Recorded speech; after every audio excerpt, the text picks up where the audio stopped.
countries. So we try to add these three different evaluation criteria from the conventional evaluation framework.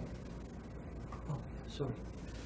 Okay, so that's how we did. And okay, let me just show the examples of our evaluation framework. So these are the conversion mechanism model that I this is this part is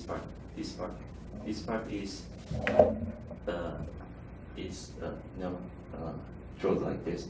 So this is the short-term conversion mechanism model.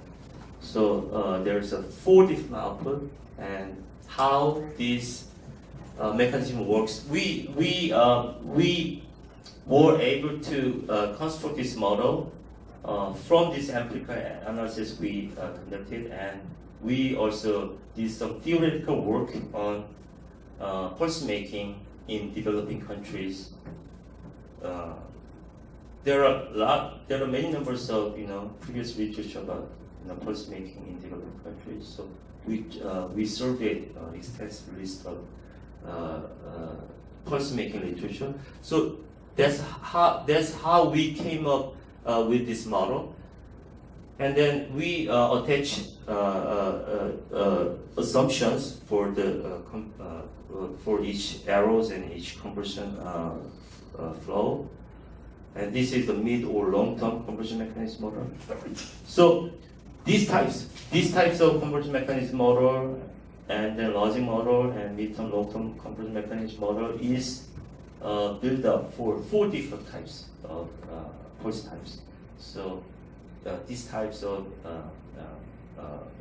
logic model. So from these logic models and theory of change, we can draw evaluation framework and evaluation survey questions and so on. So we also constructed the evaluation framework for from these kind of models, and then we were able to provide to the KSP staff. Okay, I will stop here, and then because I spent already many minutes. So if you have any questions. You want to go to your conclusion slide? Yeah. No. Okay. So actually, the conclusion. I already mentioned most of them. So impact pathways between project impact and policy impact. So it is important to evaluate. So if you limit the scope of evaluation in the project success, it is very easy. Anybody can do that. But final goal of the project is to convert their project device to the post adoption in the country. So it is important to widen the scope of evaluation, and that's one of my conclusions. But in doing that, you need to take account for the uncertainty in the impact pathway between project impact and policy impact. And when you build up the evaluation framework, you need to refer to the policy-making theories in policy science, and also empirical analytic visuals from past project experience can help build your evaluation framework. Okay. Thank you.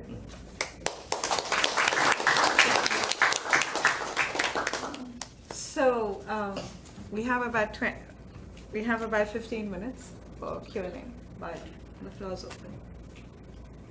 John. So how do you evaluate your evaluation model? Do you think it's really effective and reflecting the reality of? Should we take a few questions? Yeah. Sure. Group them together. And Sure. So John, your question is, how do you evaluate the evaluation framework? Right. Did you find your evaluation model really reflecting the reality of what's happening in each country? Yeah. I might have missed it, but I just was interested in the original question. I think that you were trying to test with this evaluation was whether the KSP program was having an effect on policy adoption outcomes. So I was interested in whether you found any effect or not, and perhaps even at the lower outcome level. And I guess based on that, what were your key recommendations to the managers of the KSP program about how to improve that program? Thanks, Arun. Suhail sir? I think it's quite in detail. It was really, for us, for the first one, it's difficult to comprehend all these things, but basically the approach is very interesting. It can be applicable to different case studies. I mean, I hope we can have another occasion where we can look into the Korean development, this whole experience, because you have mentioned that as a starting point.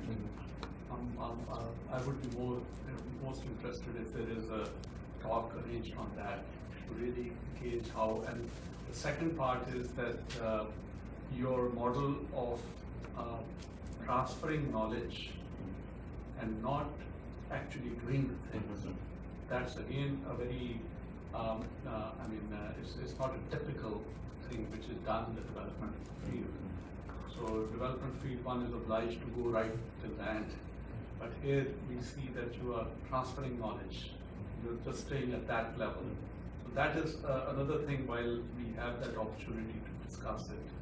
Number three, on when you have such a very nicely laid out thing, how does it relate to the understanding of the local, like Cambodia, or even I would say other developing countries whose bureaucracy is not that enshrined to the concepts. And I mean, how did they take that? I mean, did they internalize it gradually, or did they really they were having difficulty in understanding the framework? Or I mean, how is it the transfer of knowledge? I mean, from your side to their side, and I mean, as rightly pointed out, evaluating your own evaluation framework. That is something which is very important. Just be quick. Thank you.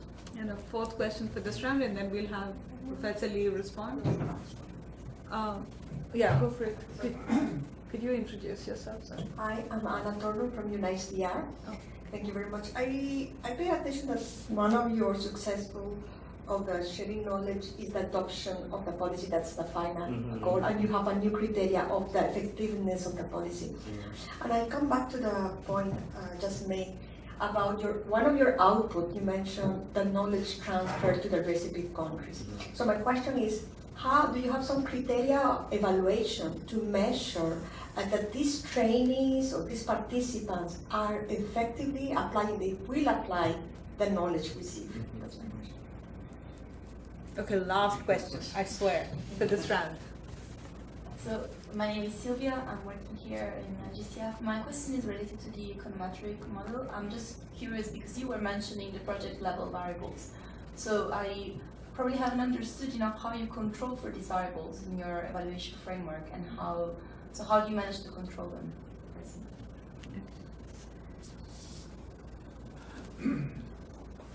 Do you want to use the speaker? Okay, many questions. Thank you. So the first question: how do I evaluate our evaluation framework? Okay, yeah, I think it was quite useful because after one of the project component is to actual application of this evaluation framework to the actual project. So we try to apply this framework to the Cambodian KSP project, two different KSP projects conducted in Cambodia, one of which is PPP system building in Cambodia, and the other one is agro-processing industry development in Cambodia. And we picked up those two different projects because they are the opposite extreme in terms of the project typology, and we try to fit in the characteristics of the project environment and then project characteristics into the framework, and it fits quite well, and the result turned out as we expected. So but that's the only project that we actually tested. So I cannot generalize to other country or other project, but it works quite well when we tested on actual project. And actually, our client was quite satisfied, so I think it was okay. And the second question, so as you asked, this evaluation, the beauty of this evaluation framework or the merit of this evaluation framework is not only for the evaluation, but it works quite well for program managers as well, because in the process of building this evaluation framework, we were able to find which external factors are important in converting policy advice to the policy adoption in the recipient country. So after identifying those factors, the program managers can give attention to those factors. Let's say we found that one of the most important factors that is affecting the probability of policy adoption is whether or not there is a similar project conducted by other donor country or donors. That was the most important, one of the most important factor. So if we, by knowing that, a project manager, when they select new project or pick a new topic, they will realize it is necessary to search for other project which is going on in the same sector or same by other country. Okay, so by doing that, it is important to not to duplicate the same projects with other donor countries, and also we also in some countries it is different depending on the political regime, but we also we were able to find that the role of the parliament in recipient countries is also important, but there is no no attention was given to parliament members in KSP projects. So, but after knowing that, program managers may invite to parliament few numbers of parliament members to the KSP training programs, or KSP seminars, so that they can be exposed earlier to the KSP projects before they work on the legislation, work on parliament. Those are the the lessons, and they can learn for program managing. Warren, does that answer your question? I think so, yeah. Yeah. Is it okay? Or I just wanted to clarify the thing you mentioned about the presence of another donor project. So you're saying that where there was another donor project doing a similar thing, the effect was larger or smaller? Or? If the nature or the topic of the two different projects are complementary, then it will create synergy effect. But it is a duplication, then the recipient country just pick one of them. We did the pilot evaluation in Cambodia, the agro-PP projects, and when we were doing the evaluation, we found out that there were similar projects actually. Can you speak into the mic? Sorry, you're getting recorded.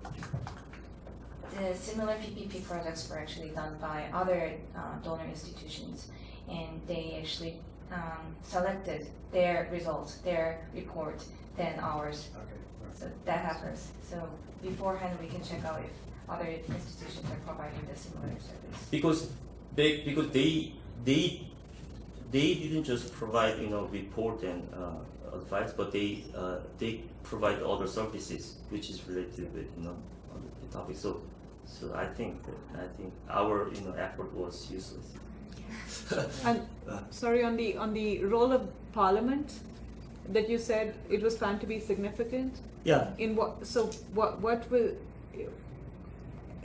You didn't just have a dummy for Parliament, right? It was training to parliamentarians or something. What did you include in your? Oh. We didn't include that in the empirical test, but we found that during the. Yeah, there's a pulse legend variable in the empirical equations, and also we obtained that information from our qualitative investigation about the project success. Yeah, so that is different. I mean, the role of Parliament is not important for every political vision, but depending on the political vision. I mean, if the country is not a military dictatorship, then it is important too. I mean, yeah, that's in that sense. Okay, and the third question. I think third question is quite overlap with the first question, and when you try to apply this evaluation framework to the recipient countries project, I think even though we provide this half ready-made evaluation framework to the KSP staff members, but they cannot use as it was given by us. They need to do some kind of modification.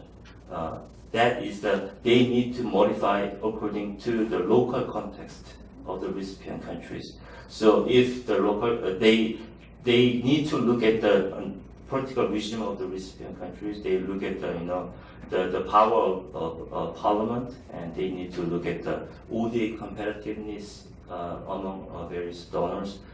After looking at, they need to select and include which factors are more important in that context. Then, so in the process of modification, KSP staff members need to talk much with the local public officers, and which is participatory evaluation important in that sense. Okay, so I think is that an answer? Okay. Okay. How do you evaluate the probability of first adoption success? Is that your answer? Anna, your My question was about how you are assessing, or what is your criteria framework to assess that knowledge transfer is in reality applied? Okay. Actually, by doing empirical analysis and by doing qualitative analysis, we were able to obtain which factors are important.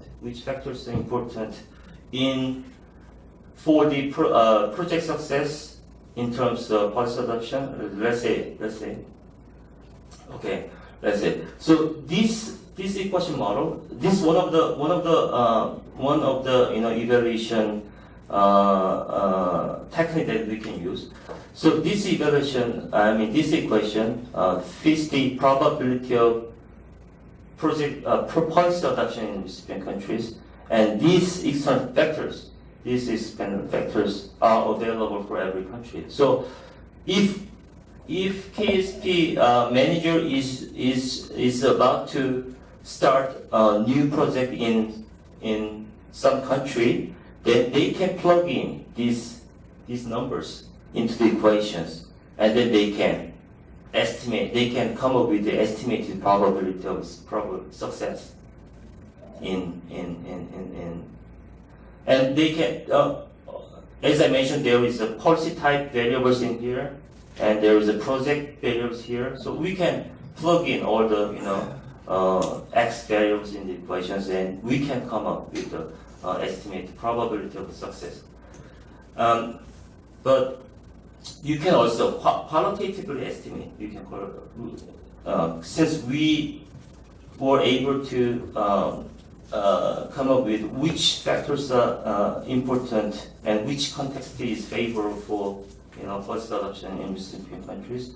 And after country assessment of at the beginning stage of project, they can come up with a basic idea of how much will be the project success in terms of first option. Sylvia, was that your question? No. Sorry. No, my question was more related about how would you control for homoscedasticity in the econometric model? Homoscedasticity. So, for example, regarding the project level specific data that you might gather. So, how would you control for this, and what kind of econometric model would you apply? Oh yeah. The econometric model we fitted, it was a logistic regression model, and then I don't think homoscedasticity is not a big issue here, because yeah. But okay, what we did. Gotcha.